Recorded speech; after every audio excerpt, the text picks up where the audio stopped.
हम नहीं चाहते, लेकिन फिर भी हमारे मन में गंदे ख्याल आते रहते हैं। लेकिन क्यों? मन हमारा सबसे बड़ा मित्र है और मन ही हमारा सबसे बड़ा शत्रु है। जब हम अपने मन के अनुसार चलते हैं तो मन हमें भटका देता है, और जब हम मन को संतुलित कर लेते हैं तो हमें जीवन में सब कुछ मिल जाता है। तो दोस्तों, इससे पहले अगर आप हमारे चैनल पर नए हैं तो चैनल को प्लीज सब्सक्राइब कर लीजिएगा। तो चलिए कहानी शुरू करते हैं। हमारे मन में बुरे विचार क्यों आते हैं?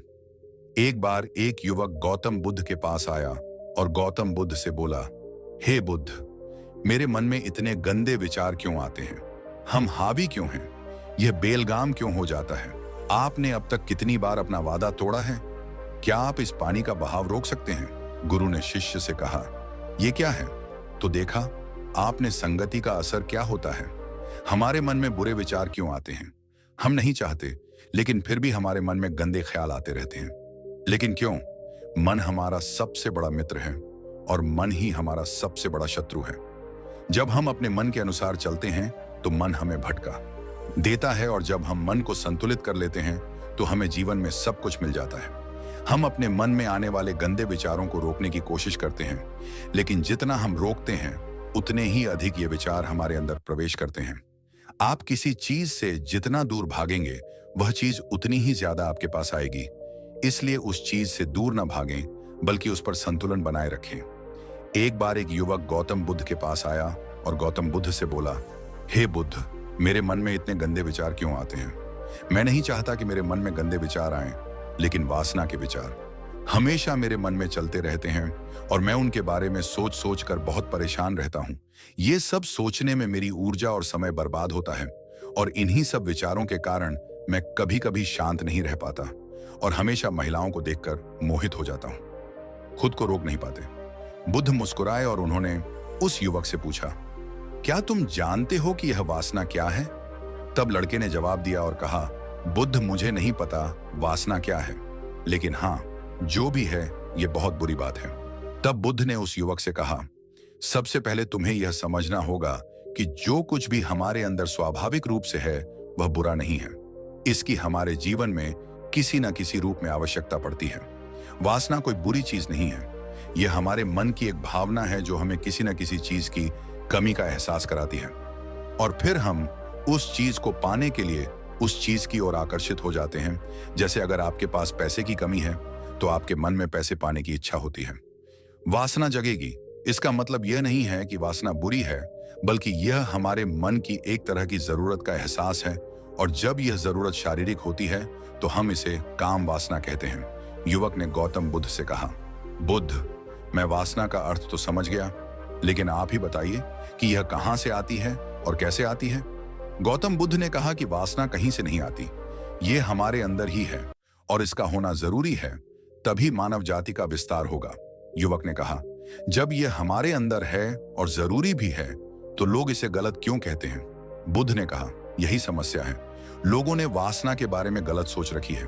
वे इसे छुपाने और दबाने की कोशिश करते हैं।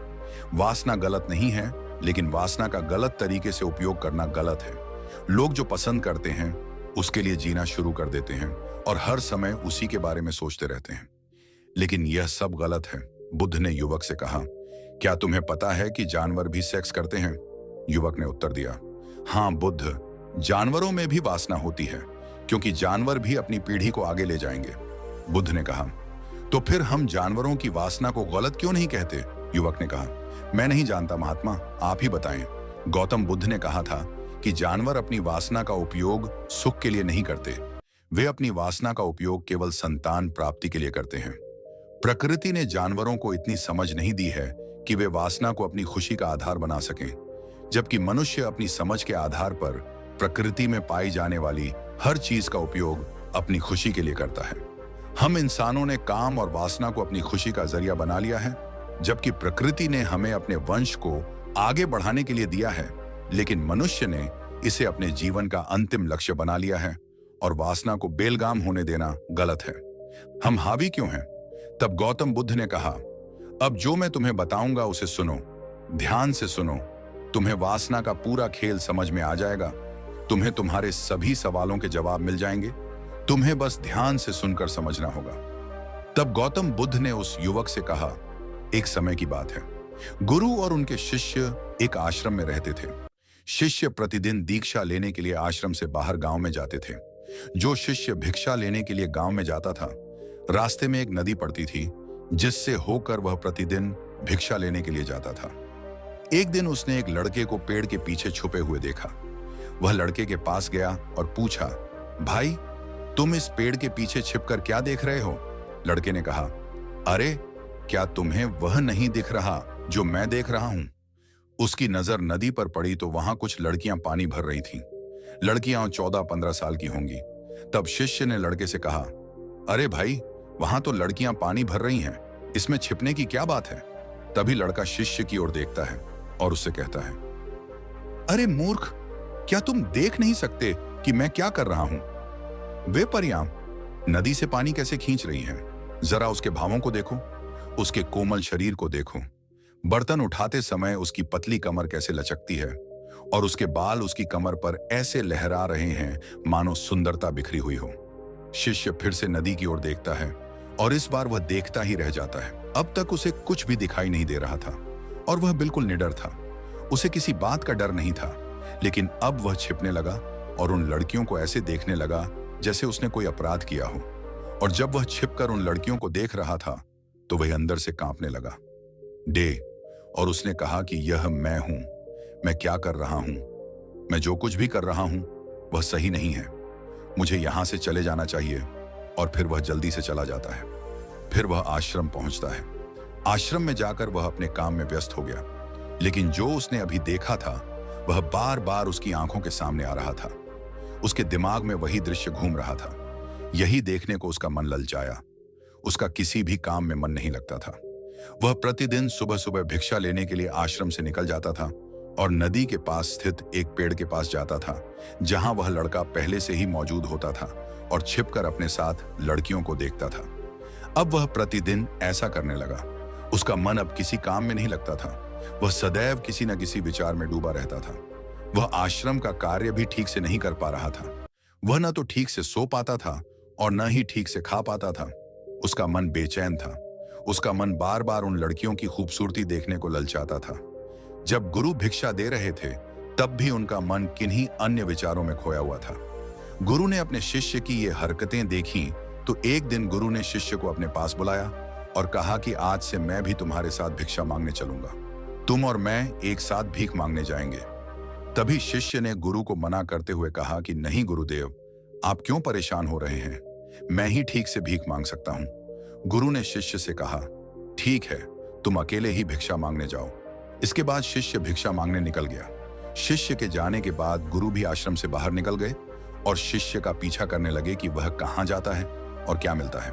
ये सब देखने के लिए उसका पीछा करने लगा।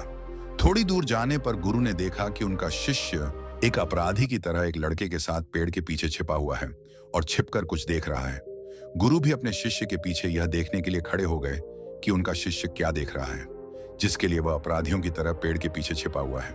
गुरु ने देखा कि उनका शिष्य पेड़ के पीछे छिपकर उन लड़कियों को देख रहा है जो नदी से पानी ले रही थीं।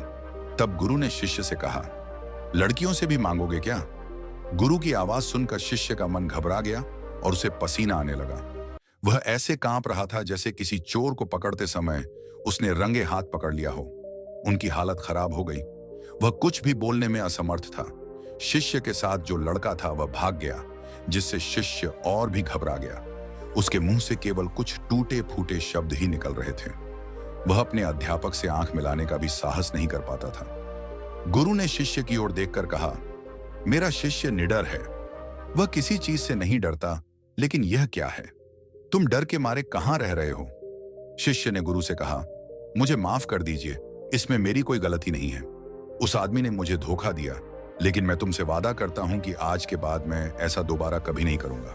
क्षमा चाहता हूं। गुरुदेव ने कहा कि कोई बात नहीं, लेकिन तुम्हें यह ध्यान रखना चाहिए कि हम जैसी संगति करते हैं हमें वैसा ही फल मिलता है। जैसे जैसे हम संगति करते हैं उनके विचार हम में प्रवेश करते हैं, इसलिए अच्छी संगति रखें ताकि अच्छे विचार आप में प्रवेश करें। फिर गुरु और शिष्य आश्रम लौट आए और फिर से आश्रम के काम पर ध्यान देने लगे। वह उस रास्ते को छोड़कर दूसरे रास्ते से जाने लगा। वह अपना कार्य सावधानी से करता था, लेकिन धीरे धीरे उसके अंदर क्रोध उत्पन्न हो गया और फिर वह अन्य शिष्यों पर क्रोध करने लगा और बेचैन रहने लगा। अब वह ठीक समय पर भोजन भी नहीं करता था। वह खाना भी बहुत कम खाते थे। एक रात गुरु शिष्य के पास आए और उससे बोले कि तुमने मुझसे वादा किया था कि तुम अपने मन को वश में रखोगे। आपने अब तक कितनी बार अपना वादा तोड़ा है? यह सुनकर शिष्य अपने गुरु के चरणों में गिर पड़ा और रोने लगा। उसने रोते हुए गुरु से कहा कि गुरुदेव, मैं कई बार अपना वादा तोड़ चुका हूं, फिर वादा करता हूं, लेकिन हर बार मैं अपना वादा तोड़ देता हूं। यह बिल्कुल भी मेरे वश में नहीं है। मैं अपने मन से सभी बुरे विचारों को बाहर निकालने की बहुत कोशिश करता हूं, लेकिन चाहकर भी मैं ऐसा नहीं कर पाता। तब गुरु ने शिष्य से कहा, मेरे साथ आओ। गुरु शिष्य को आश्रम के बगीचे में ले गए और शिष्य से कहा, देखो, यहाँ कुछ नाले हैं जिनसे होकर नदी का पानी इन पौधों में आ रहा है और यह पानी लगातार बह रहा है।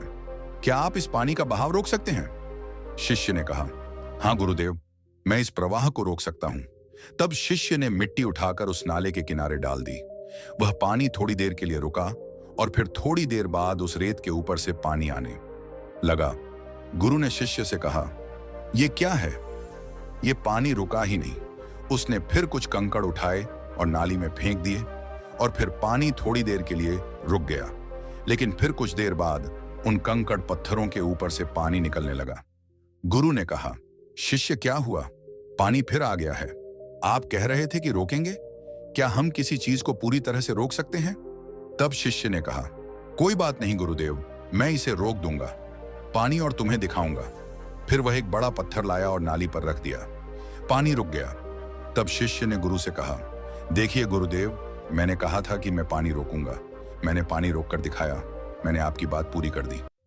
गुरु मुस्कुराए और बोले, अच्छा, ध्यान से देखो, पानी रुक गया है। क्या? यह पीछे नाली को तोड़कर बाहर आ गया है और अगल बगल से बह रहा है। और ध्यान से देखिए, यह इस पत्थर के सामने भी आ गया है और यह पानी अपना रास्ता बदलकर फिर से आगे की ओर बह जाएगा। फिर कुछ देर बाद वही हुआ। तब गुरु ने शिष्य को समझाया, आपके साथ भी ऐसा ही हो रहा है। आप बार बार प्रयास कर रहे हैं और अधिक प्रयास कर रहे हैं, लेकिन हर बार आपका प्रयास टूट रहा है और टूटता ही रहेगा। यह पत्थर तुम्हारा पुरुषार्थ है और यह जल तुम्हारा विचार है। चाहे आप कितना भी बड़ा पत्थर रख दो, पानी अपना रास्ता ढूंढ ही लेगा। यह देखकर शिष्य ने पूछा, हे गुरुदेव, क्या कोई रास्ता नहीं है जिससे मैं गंदे विचारों से बाहर निकल सकूं? गुरु ने कहा, एक रास्ता है। यह पानी जिस नदी से आ रहा है, आप केवल वहां से इस पानी का मार्ग बदल सकते हैं। गुरु शिष्य को एक नदी के पास ले गए जहां से पानी उस बगीचे में आ रहा था। गुरु ने शिष्य से कहा, इस नदी से पानी जा रहा है जहां से बगीचे में पानी जा रहा है। अगर हम उसका रास्ता रोक दें तो क्या हम पानी नहीं रोक सकते? शिष्य ने कहा, हाँ गुरुदेव, ऐसा अवश्य हो सकता है। मैं यहां से इस पानी को बंद कर देता हूं, फिर सामने नाली में पानी नहीं जाएगा और फिर बगीचे में पानी नहीं जाएगा।